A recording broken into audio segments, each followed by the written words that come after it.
เฮ็ดเถียงไอ้ขึ้นมุนอีปุ้ยโอ้จักอูดไฟอูดหญ้าดิคำลาโอ้เป็นได้คำลาในงิ้นชายตรงเอื้อยจากอเมริกาเลยดีใจอยู่ป่ะดีใจที่สุดเลยป่ะเลยกำลังกลุ้มใจเนาะตุชิดกับบ่ได้นั่นเลยได้พี่น้องเลยเนาะถือว่าเซอร์ไพรส์แบบตั้งโตน้ำกะแทบบ่ทันเลยนะตั้งโตน้ำบ่ทันเลยข่อยกับบ่ได้ฮู้อีกเพราะว่าเพิ่นกับบ่ได้บอกแต่ว่าร่วมกันกับเพิ่นน่ะแต่คืนนี้เนาะก็ถือว่าดีใจก็ขอให้ได้อะไรแต่เอื้อยเพิ่นว่ารอเวลาอีกทิศ2ทิศพู่นเนาะโดยอีกทิศ2ทิศพี่น้องเลยเนาะแต่ว่าก็มีหลายทางอยู่ที่ชมทบเข้ามานั่นแต่ว่าได้หลายไหวเท่าไรยิ่งดีเพราะว่าจากโค้งหลังคาแล้วกะเฮาก็อยากไปต่อเด้ไปหลังคาแล้วกับก็พี่น้องเลยเนาะก็ขึ้นก็แล้วก็วงกบเด้จ้ะวงกบบานประตูนี่เทพื้นนี่เอาโบกฉาบอีกค่าสร้างอีกยังหลายแนวอยู่นั่งหลายแนวพี่น้องเอ้ยอันนี้แค่เริ่มต้นเนาะคำด่าเนาะโดย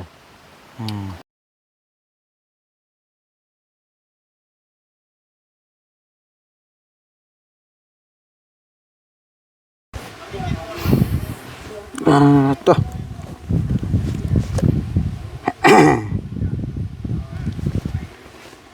ตึงยังอยู่ทางหลังทุกคนเสาเฮือนก็แอวเอาดินเข้า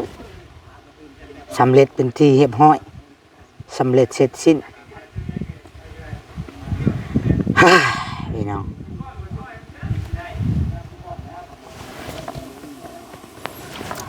ก่อนอื่นเบิดกราบทักทายสบายดีเด้อพี่น้อง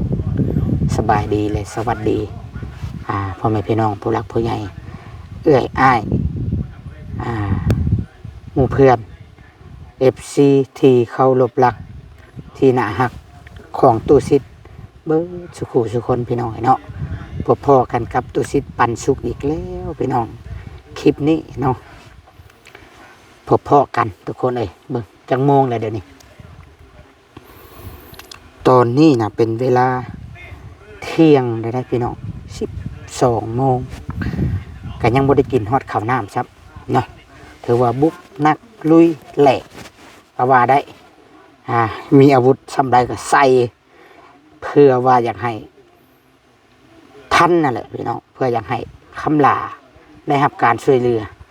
แข่งกับฝากกับผลสู่กับอุปสรรคในการเดินทางพี่น้องเนาะ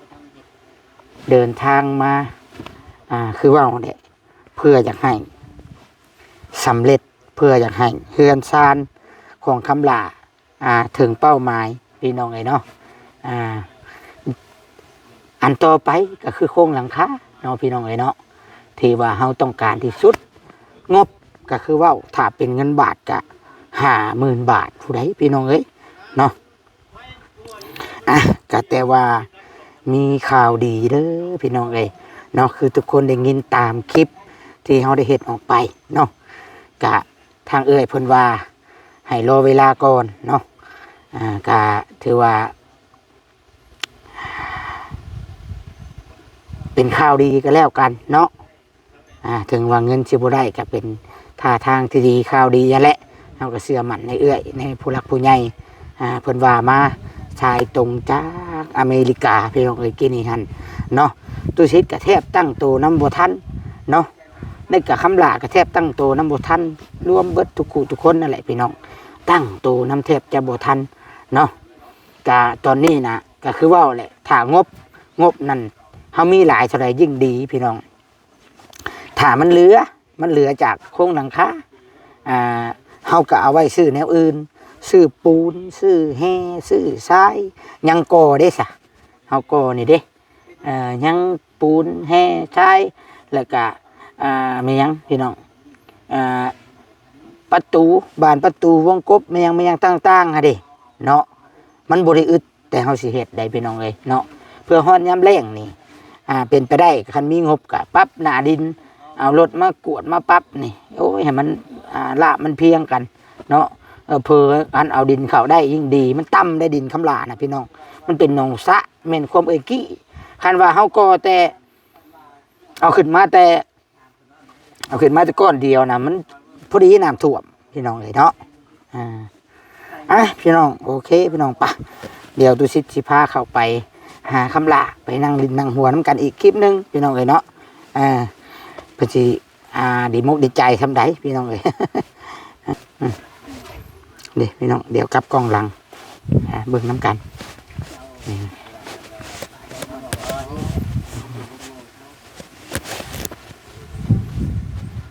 คันรถใหญ่เหมือนพ่อเนาะพ่อทางเงินมาคำลาสบายดีเด้อตุซิด สบายดีสบายดีเหมียงนะก็ยังรถน้อยรถใหญ่อยู่มาได้ยินทางแม่คนหนึ่งคำถามว่าคันรถใหญ่นี่อย่างละคันนี่พ่อว่าสายบ่พอเฮาอันนั้นเห็นแล้วป่ะเฮาอันนั้นแหละก็ทั้งโบกทั้งฉาบนะบ่บ่พอบ่จอยบ่พอเนาะบ่พอเดี๋ยวสิไปแจ้งคนที่แม่นแจ้งรถบ่พอเพราะว่ามันบ่ธรรมดาเด้เฮาเทพื้นอีกก็ใช้หลายแห่ทรายนี่แม่นเพิ่นถามอยากรู้จักว่ามันเพิ่นให้ไปถามช้างข่อยบ่เห็นช้างข่อยบ่จักคำลาจูดขี้เหงื่ออะไรได้น่ะพี่น้องขี้เหงื่อที่ผ้าเพิ่นเก็บเมื่อกี้นี่กดบ่ได้มันบ่มีเน็ตมันกดบ่ได้เด้บ่จอยมันบ่ออกว่าคำลาอูดอย่างใหญ่เลยคำลาจูดโหคำลาจูดคำลาอูดหรือจูดบัดนี้เฮ็ดเถียงไอ้ขึ้นมุนอีปุ้ยจักอูดไฟอูดหญ้าดิคำลาโอ้คำลาอนามัยเดินบ้านเดินเฮือนมันก็ต้องแบบนี้แล้วบ่แต่มันเป็นหูเป็นตาเนาะบ่จอยเนาะมันเป็นตาเพิ่นเบิ่งเพิ่นก็สิว่า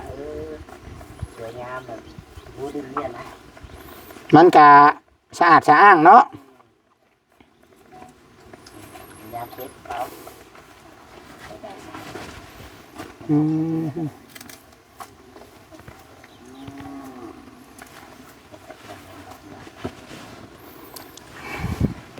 เฮาต้องดุต้องมันต้องรักษาเดินเฮือนเดินชานเฮาแล้วให้มันสะอาดสะอ้างตื่นเช้ามาเฮ็ดโลดเวียกตัวเองชีวิตประจำวันบ่ต้องถามว่าอ้ายเอื้อยมาได้จังติงโตติงโลดอันนี้บอกเพิ่นไว้พี่น้องบอกให้เพิ่นรู้จักโอ้โต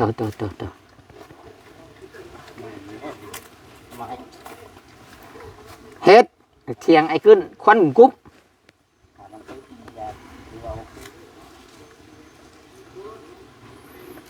นี่ยานหมดเจอกันแล้วก็มันก็ไหม้แต่มันไหม้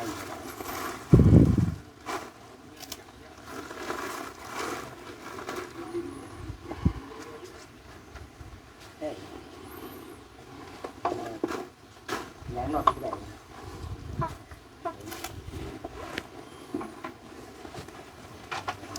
อนามัย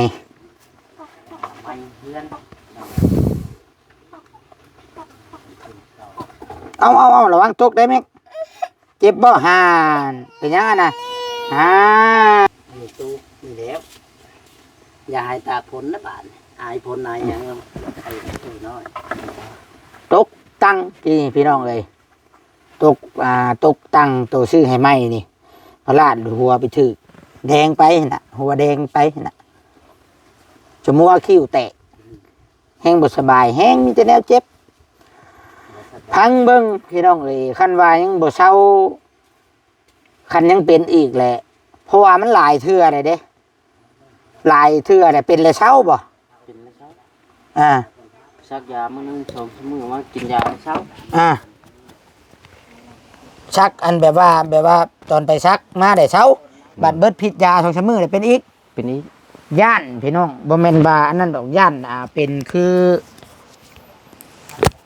ครอบครัวบ่บอสน่ะนะย่านเป็นคืออันลูกของช่างเวียงหั่นนะเฮาบ่เอาใจใส่เฮาอันน่ะละเริงคิดว่า แต่ว่ามันบ่หุนแฮ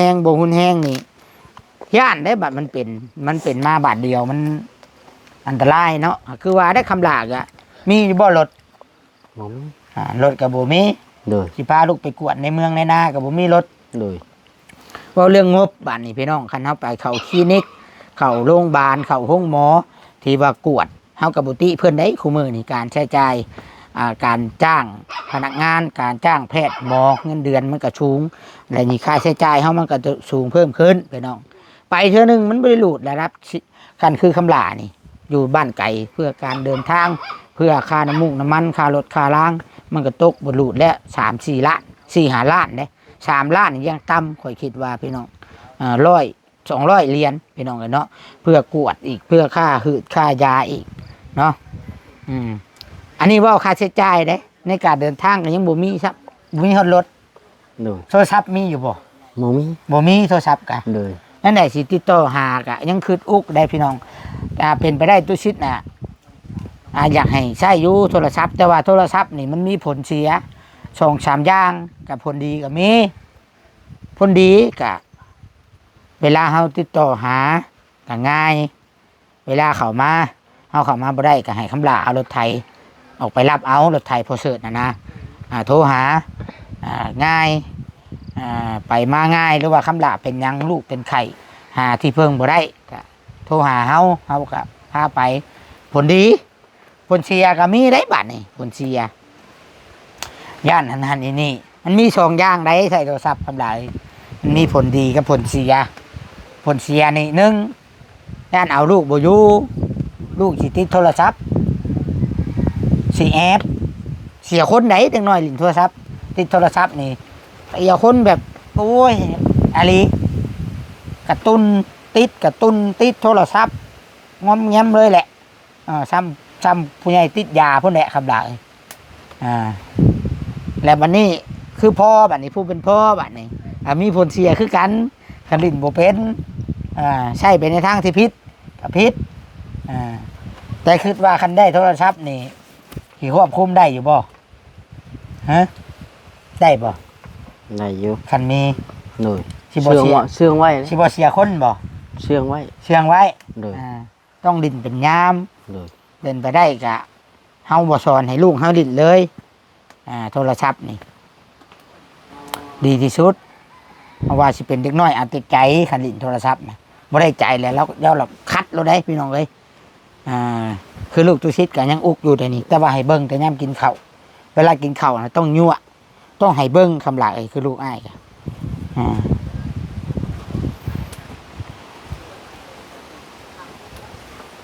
นั่นแหละพี่น้อง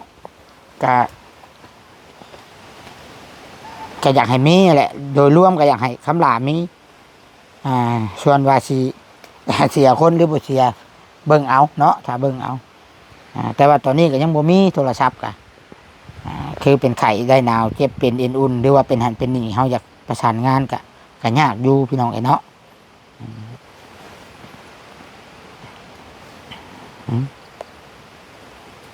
เน็ตบ่มีอยู่นี่เนาะคำลาเนาะ โดย ป้อนได้บ่ชาข้าวลูกกินนี่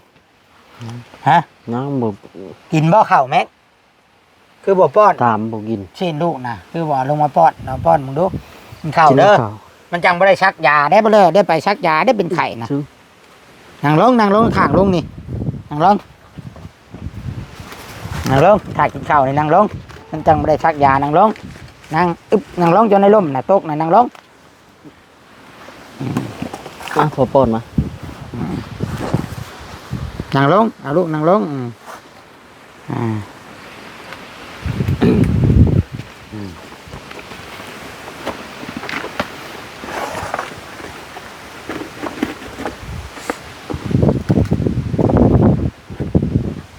ป้อนข้าวลูกแม็กมานั่งพี่นั่งหันก็ได้นั่งพี่ก็ได้คำลาป้อนข้าวลูก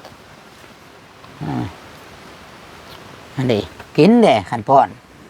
ต้องป้อนลูกตอนเที่ยงยังเป็นไข่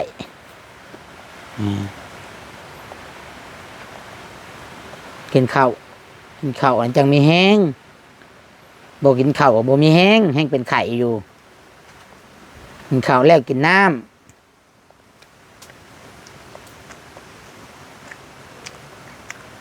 กินนี่ว่าบ่ยากบ่ น้อยยังไม่อยากตอนถือขนมออกมาว่าสิย่างไปพุ่น ฮอดโมงเลยเด้คำลาต้องจื้อเด้อบัดนี้ ตอนเที่ยงแล้วเฮาป้อนแล้วโลด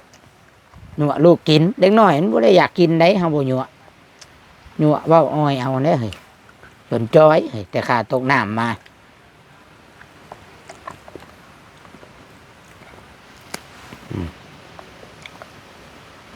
เป็นทั้งพ่อเป็นทั้งแม่สินค้าแขวบ่เจ้า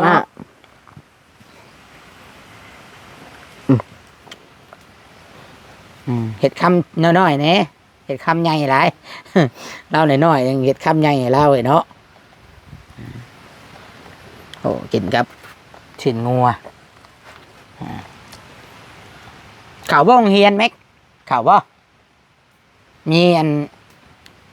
มีป้าชายตรงจากอเมริกาโทรมากินนี่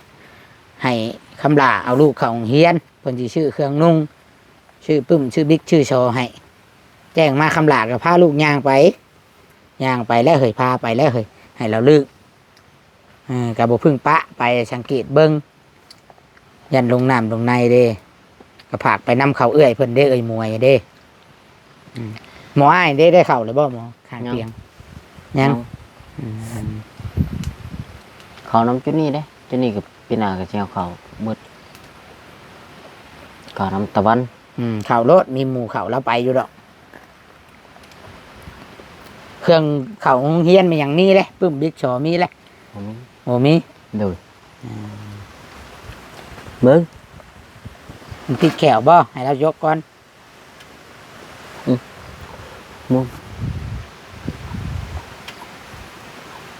มองเป็นยังไว้เบิ้งใช่เบิ้งสินข้าแขวบ่เอามาเนาะแค่นบ่น้ำให้กินก้อนเงินว่าแค่นมึงพอน้ำนะพี่น้องเลยเนาะ